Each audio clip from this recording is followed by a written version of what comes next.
Maybe could you introduce yourself, your role here, and what's happening today? So we're holding Airport Appreciation Day. It's being put on by the Quesnel Flying Club.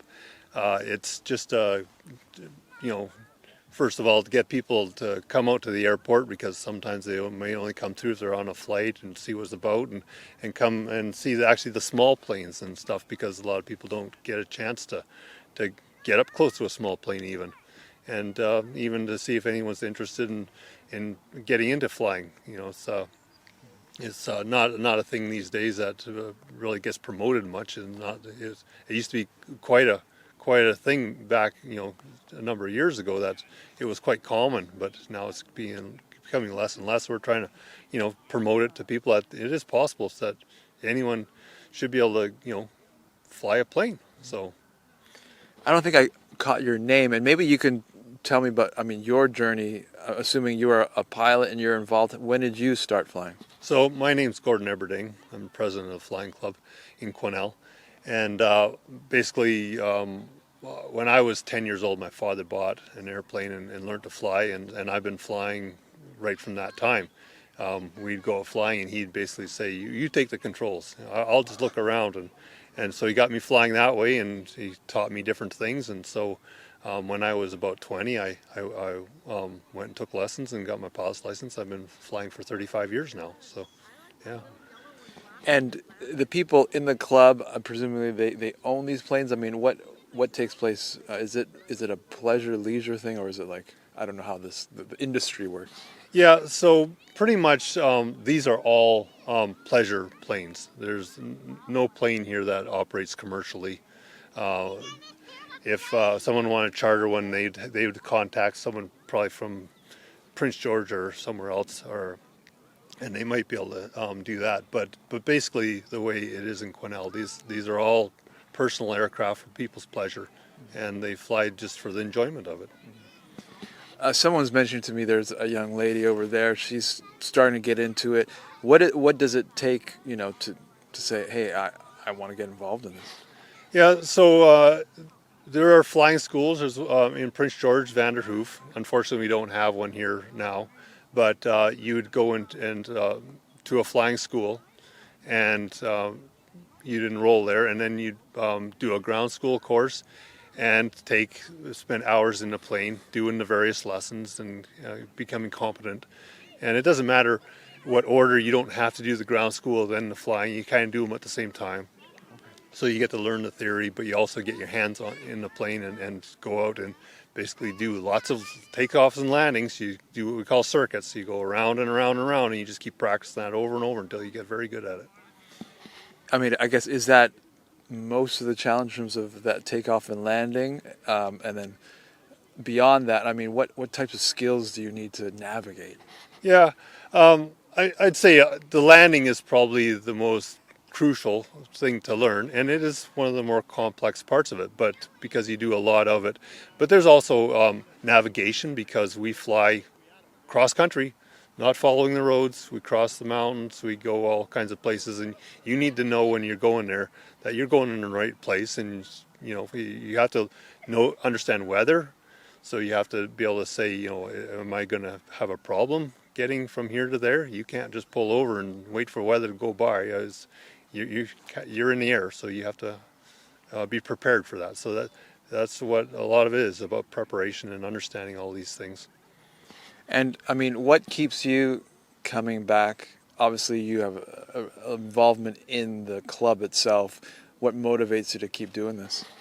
It's just a love of it. Yeah, it's such a rare thing that you can get into a machine and go out and go up and down and around, and I want to go over there, and you just can't do that with anything else. And so to be one of the few people that are able to do it, you have the sky to yourself basically, because there's such a big space.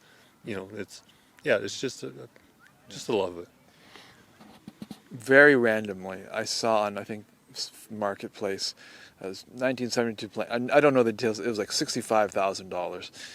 Cars cost a lot these days. What is the kind of entry into this type of hobby, if you want to call it that, in terms of cost and things like that? Yeah, this plane that's right in front of us, this is a Piper Cherokee, and it is probably one of the more economical ones to get into to go flying. So this plane, when it was new, probably cost $20,000. This plane now is probably worth above $50,000. These old planes, because they're rare, the values of them have gone up substantially, and so you would start out with something like this, and then the sky's the limit. I mean, some of these planes they'll go 200. A new Cessna 172 is actually $500,000 American, and it's right out of the reach of almost everybody. That's 500,000, yeah, American to buy that plane, and it's not a big plane, but you can get these old planes are still in good shape. They're well maintained. You know, they don't wear out. The motors may wear out, but the airframes don't. And as long as you maintain them, they'll just fly for years and years and years. Talking about the maintenance, how much of that is part of what you have to continue to do? So every year that you're flying a plane, you have to have an inspection done. So it's either every 50 hours, 100 hours, 100 hours for private, I believe. But most of us don't do 100 hours a year anyway. So it's every year you basically have a certified mechanic, aircraft mechanical engineer they're called, and we check the motors, we open up covers, look inside, make sure everything's working right. There's cables that take care of the control surfaces. We make sure everything's good in there. You know, tear out parts of the interior, open up covers, and make sure everything's good in those spaces. And you know, things like brakes and bearings in the wheels. So we stay on top of it because you know, you have to make sure that these things aren't going to have a problem in the air. So that is an absolute requirement for these planes that we do this maintenance. So I guess that helps with that longevity piece you're talking about, the inspections and just the ongoing maintenance. Yeah, absolutely. Because if you have any kind of corrosion, we don't usually have corrosion in this area. It's not that wet. But if you had a plane from the coast, you can get corrosion in the aluminum, and that's what when you're looking inside, that's what you're looking for. You're looking for things that little birds and things like that can cause problems in there. You know, or you know, small critters can get into the wiring, stuff like this. So, but you know, like I say, the airframe is the main thing, and as long as they're not corroded and they haven't had any issues with that, then they will keep flying for a long time. But yeah, absolutely, you want to be looking at the plane on a very regular basis to make sure it's in good shape. Does that happen here, or do you got to fly somewhere for this inspection? No, we have a local aircraft mechanic here, and he pretty much maintains all these planes for us, and so does the inspections. Mine is due right now, and I'll be getting my inspection done in the next week, and it'll be ready for another year. I had a question. I mean, what was it again? I lost my train of thought. Oh, I mean, what kind of adventures have you gone on? I mean, over all these years, are they short trips around the area? Or have you flown, I don't know, across the border? How does that work? We're not that close to the border, so most of us here, we find flying in this area to be, you know, just, you know, there's lots to do in this area.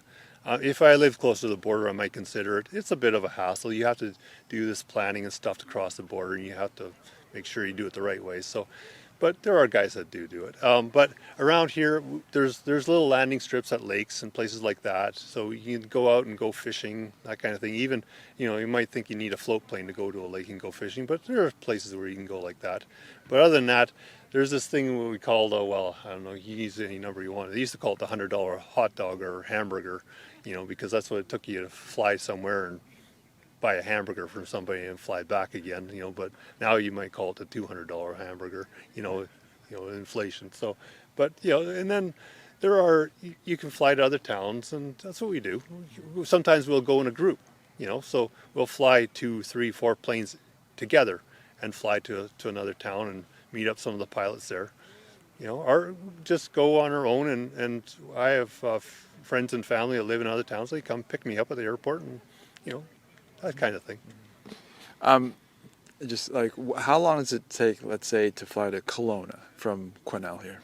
To Kelowna would be 2.5 hours. Right. Now, if you compare that, it's probably more like 8 or 9 by driving. So, Yeah, it's a substantial savings in time. But now we have to you have to watch for weather, because it may only take you a couple hours to get down there, 2 or 3 hours.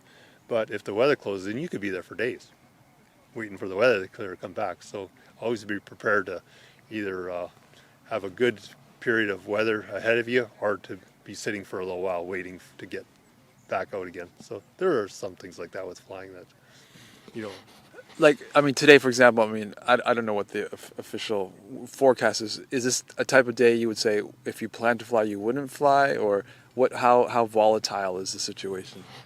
it's all right to fly locally right now. So I wouldn't want to go too far away, because there is forecast for more showers and stuff like that. So you could get out and into a place where your visibility is going to drop to the point where you wouldn't want to be there. So today would be a good day to fly locally only. So And I presume the planes stay here during the winter. How does that work? Is it covered? How do you maintain or get to them in the winter? yeah, these planes all sit out in the winter. Some of them have covers they put over them in the winter. And the biggest thing is, if you get a big snowstorm, that snow weighs a lot. And because the wings have such a big surface area, it can be a stress to them. So what the guys do when there's a big snowstorm, you come down here after the snowstorm or before the end of the snowstorm, and you clear them off, get that weight off, get that snow off of them, and then they're fine. They sit out here in the weather. Good. Anything else you want to chat about, or I'm missing that? Yeah, or anything about the flying club? No, it's a case of, if anyone wants to, get into flying and they want to speak to us, that's just come on down on a Friday. Usually we meet at the clubhouses on Fridays and Saturday mornings at about 10. And if you just want to pop in at the clubhouse is the old terminal building next to the new terminal building. And generally on Fridays and Saturday mornings we're around, so that'd be a great time to come in and talk to us about it. Yeah. Thanks, Gord. You're welcome. All right.